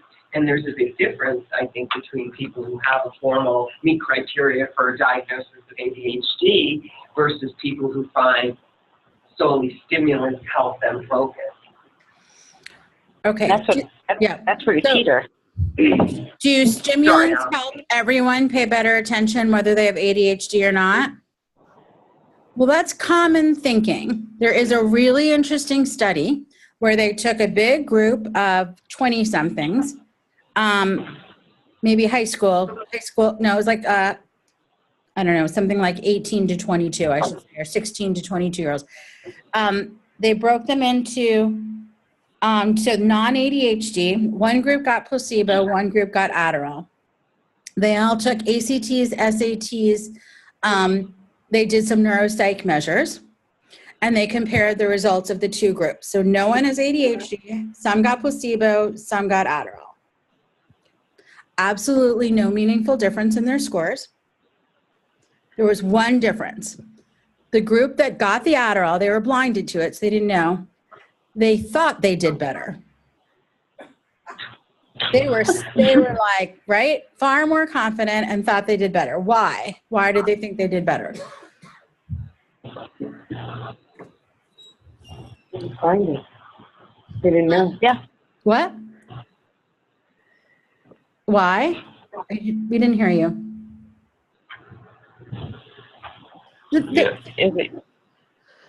I can't hear. They're a little speedy, right? They're on amphetamines. I mean, they're like, they feel good. Now, does that help you do better? That confident? Maybe.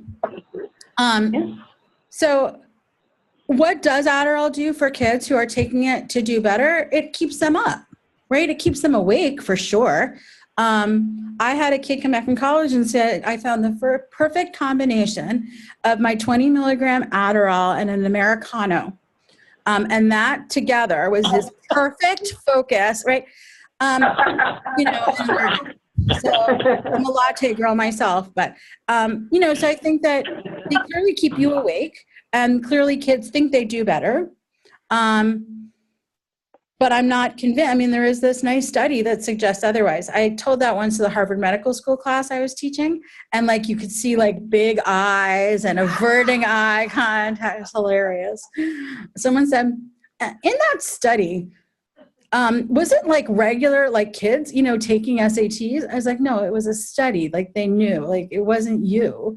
I mean, I didn't say that, but it's pretty funny. For your kid who comes in at the end of high school, I don't think there's a right answer. I will tell you that I believe all of my patients, and I think none of my patients are lying to me because we have such good, long, meaningful relationships. So obviously I am wrong because some of them have to be lying to me, but I believe them all. So I think you have a low threshold to send them for neuropsych testing. And I realize that that might mean a wait, and I realize that cost is prohibitive, but it's a cost-benefit ratio, right? Am I gonna, you know, how much am I buying this? That this really is ADHD. We don't prescribe medication so that you can stay awake and feel like you're studying better. We prescribe medication for a disorder, and it makes a meaningful impact in your function. You know, so I would have a very low threshold to refer for neuropsych testing. Yes.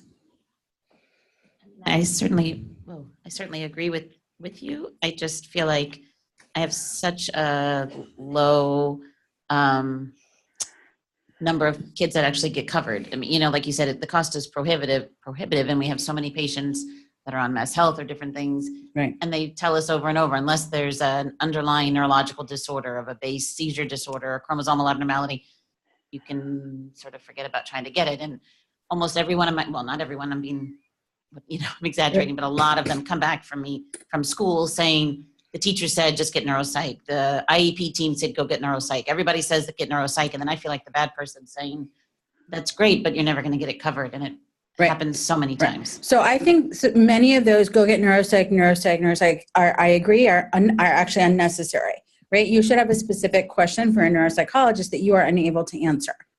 Most of those kids, the testing from school, plus your history, your observations, your scales, is a very high quality assessment to determine what's going on. It's more than a 20-minute well-child visit. You need your behavioral health provider working with you. You need a team, ideally. You certainly need them to come back for a longer visit that you might not get well reimbursed for. But you can do, and I know you all do it during your lunch hours, right?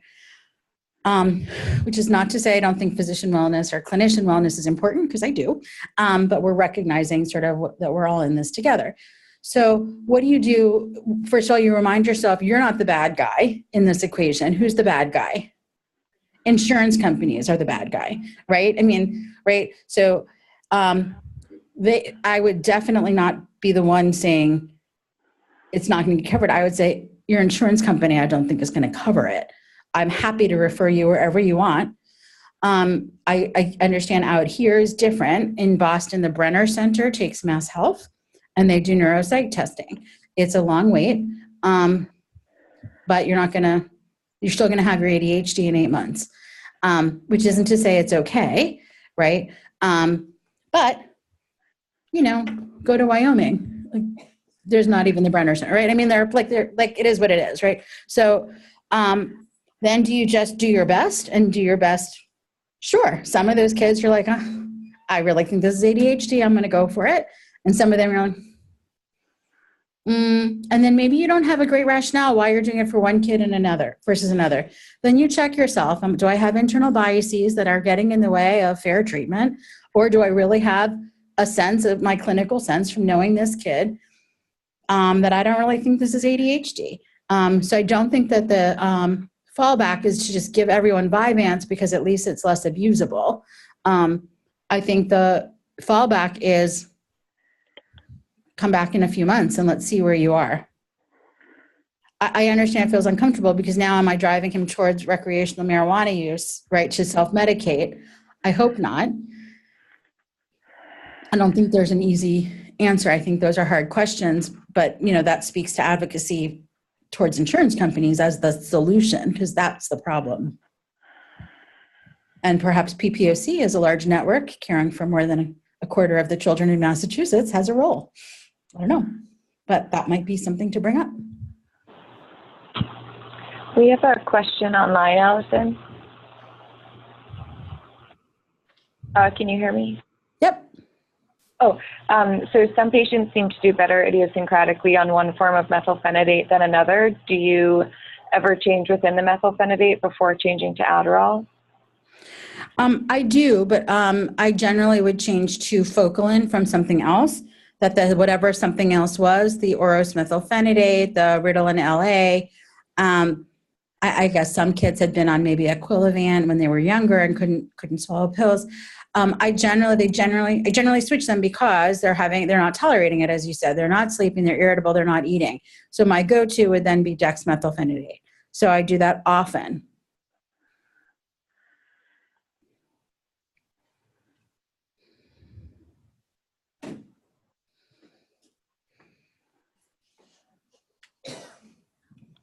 We were just saying earlier that we're not familiar with the Oros formulation. Could you talk to that a little bit? So Oros is the device, no, it's not device, the mechanism of delivery that Concerta, the original Concerta brand name, used. And it's that little ionic pump in it where they have the methylphenidate, and it's a pump so that you slowly deliver a consistent amount through the day, or whatever amount it's set to deliver. So that's why Concerta sort of changed the market, right? Because you get this long delivery with this Oros system. The problem is now that it's generic, some companies have figured it out and created doses that are just methylphenidate, not in an Oros preparation. That's 18, 36, and 54 milligrams. So you think it's a Concerta generic, but it's not, because it's not the Oros mechanism. It's not that delivery system. How's that? Yes. I've run into this problem a lot. Yeah. And I've had patients who I didn't realize, because I had written it, that they were getting a different one, and they would come back and say, oh, it's not working anymore. So just so you know, it has to be the Alza brand, which is ALZA, and that's the Oros. And you have to specify that on the prescription. They will cover it if you specify it. If you don't specify it, they'll give the patient whatever they have on their formulary in the pharmacy. And it's completely different, and it won't work as well. So you really do have to specify the Alza brand. And it does get, I have found it does get covered, and sometimes I have to order it, but they will get it for you. Just saying methylphenidate ER18 or what have you. They'll give you whatever they have. Yeah. And so the Alza one is oblong and has a little tiny laser hole on the end of it, and the other one is round and red. And so it's completely different. So that's still generic, saying that it's still generic. Whatever that Alza brand. I've never heard of that. So Alza is the manufacturer. Yes, it's the manufacturer, generic. And so I've had kids come in and say one color of a certain medicine works and the other doesn't, and you find out it's a different manufacturer, right? Because you need to have within 20% bioavailability of that chemical to your system. So that means a 10 milligram pill. If you want to think about it, it could be 12 milligrams or 8 milligrams. But it's not really meaningful to a lot of people, but it is meaningful to some people. I've had kids where I've totally lost track. I have no idea anymore what they're actually getting. And once I tried to just start writing Oros, so I've been writing Oros preparation, and that seems to work. And when I got a Sunday night, 11 o'clock Target pharmacy phone call, the dad's livid because I wrote on the prescription Oros preparation for the first time, because he had been on Concerta, and then we'd gone to generic, and then I realized it was wrong, so I was putting Oros. Well, they don't have it, and they won't fill it for school Monday morning. And they've been taking this other formulation for months and doing fine on it. Why am I not letting them?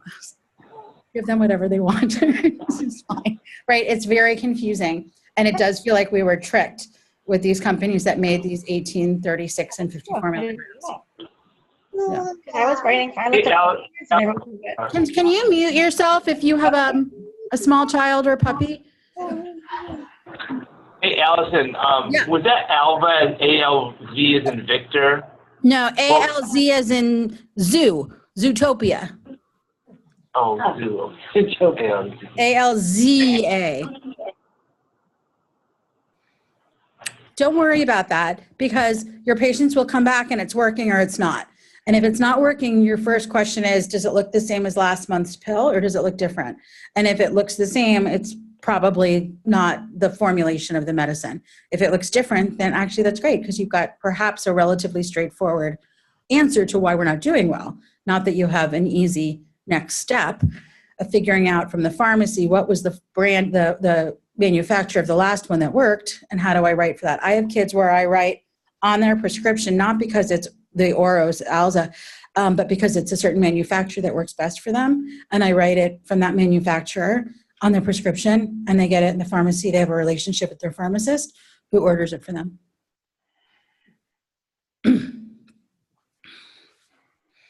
We have a question from online, Allison. In one of your first cases, you switched from 20 milligrams Ritalin long-acting that had been only partly effective to 36 milligram Concerta. Why not change to 27 milligram Concerta? Or sorry, 35 milligram? Oh my God, I can't read that. Yeah, why not change to 27 milligram Concerta? So there are two possible answers. One is this could have been a time before 27 came out, which was the first several years of Concerta. But, you know, it's not a perfect equivalence. So you can certainly do that. I don't think that would have been wrong. I don't think that I had any specific reason that I wanted to go a little bit higher. So if we want to go backwards, it was, I have to remember what were the doses. Let's just go back to the beginning. Hello, everyone. I stopped screen sharing, but I didn't mean to do that. I just wanted to look at my first slide. But it is nice to see you all. So this one, this one. So why did I go from 20 to Concerta? Okay. Well, that I did do that for a reason. I take it back. So 10 milligram of Ritalin LA is like you're giving 5 milligrams at a dose, right? 5 in the morning, 5 at lunchtime, covers you for the day, that's your 10. Ritalin LA is like giving, 20 milligrams is like giving 10 milligrams of short acting. So 20 milligram LA is like giving 10 milligrams methylphenidate in the morning and 10 milligrams at lunch. You get your 20 and it's covering you all day with one morning dose. Concerta is a little longer acting. 18 milligrams of Concerta is like giving 5 milligrams 3 times a day. You give it once in the morning and it covers you all day. Concerta 36 is like giving 10 milligrams breakfast, lunch, out late afternoon or something like that. It's like 30, right? So that's that. So it's 36 milligrams. You lose a little bit over time. There's a little bit higher dose at one of the delivery times. So a 36 is actually equivalent in methylphenidate units, if you will, to Ritalin 20. A Concerta 27 is like 7.5 milligrams of methylphenidate at a dose. So some of you are still following me with that, a lot of you, but it's not a perfect conversion anyway. She was doing well on the 20 LA and I only switched it because it wasn't covered. So I wanted to do as close as I could to what she was on in a covered medicine. 10 of Ritalin LA 20 is the same as, in my mind, Concerta 36, which is like 10 at a dose. But I don't think it would have been a mistake to do 27. I think it just would have been a little less medicine, but maybe not. Does that make sense? Was this an ADHD screening or test? Say that again? Was this comment an ADHD test? Oh, I'm testing you for your attention span right now. Sorry. I can't, without seeing your face, I can't say if I should see if I should explain it a different way or. Can I ask a quick question? Yep. In that scenario, if you were going to switch to the amphetamine group, would you start back at the smallest dose? Or if you know that they needed probably a mid-range of the methylphenidate, so let's start mid-range of amphetamine? Right. So this is the art, right, of doing this. There isn't really a science. And a kid that was not complicated, didn't have a lot of anxiety, depression, but I would probably start as close as I could to what I thought was the same equivalent dose. If anything, I would go a little lower because I think amphetamines have a slightly greater side effect profile. The literature doesn't always support that, but some recent meta-analyses do. And clinically speaking, many people sort of find that the amphetamines have slightly more side effects. So if anything, I would go a little lower than a little higher. I would not start at 0 for sure. But again, if it's an anxious, sensitive, slight child, I might err on the side of lower.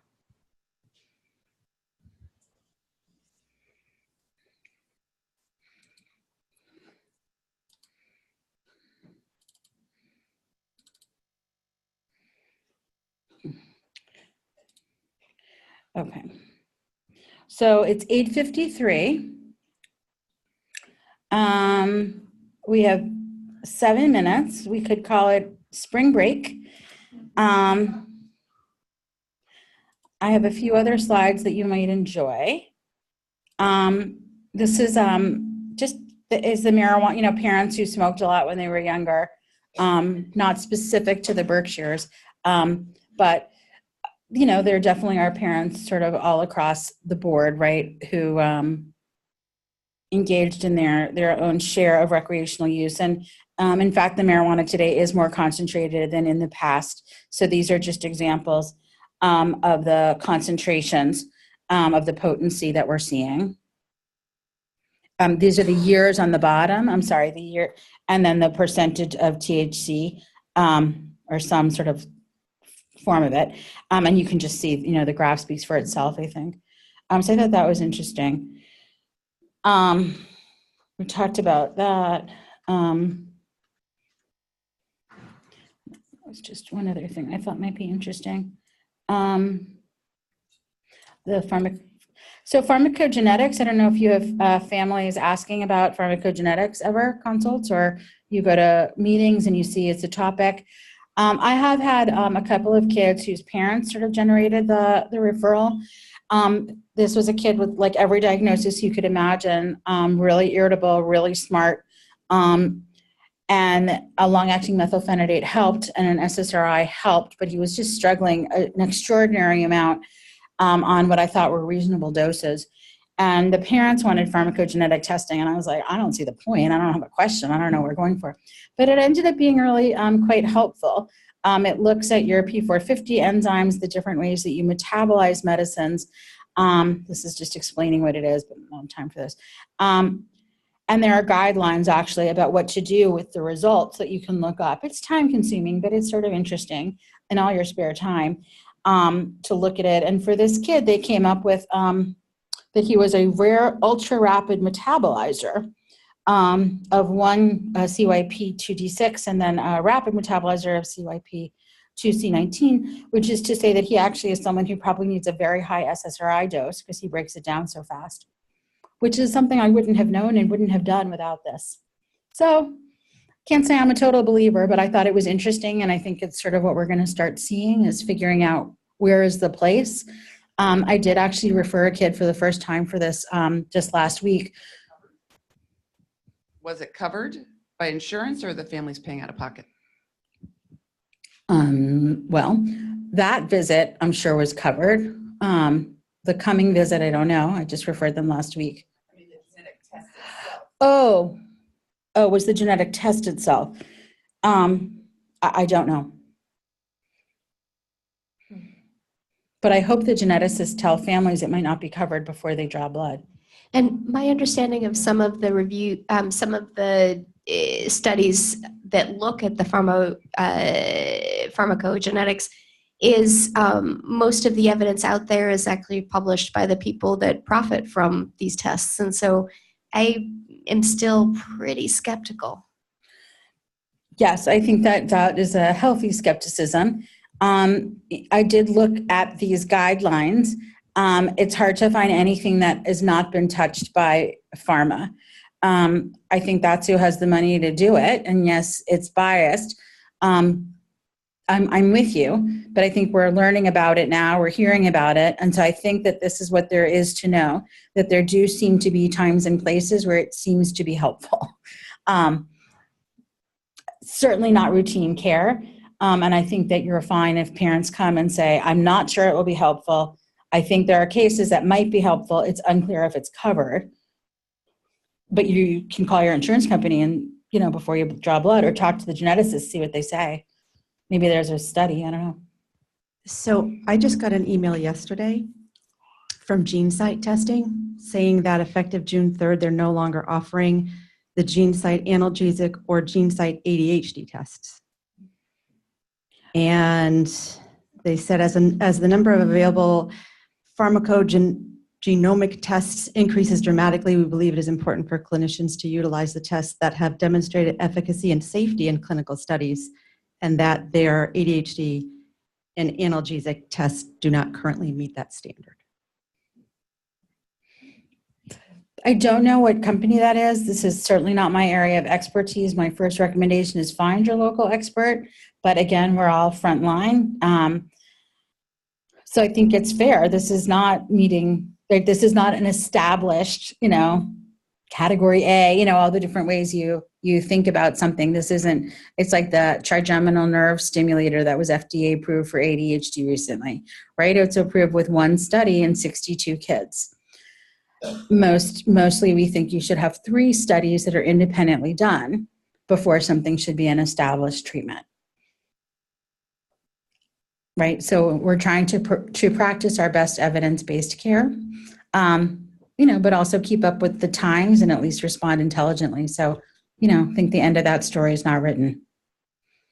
All right, well, that brings us to 8:59. Thank you. Thank you all for coming and for joining us from near and far. Next time, everyone come out to the Berkshires for some weekend entry. Thanks, and I just wanted to remind everyone that our last BH 101 meeting will be June 25th, and that topic will be revisioning the well child visit. Thank you. Thanks, Allison.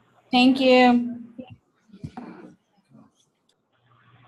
So do you want to talk about that?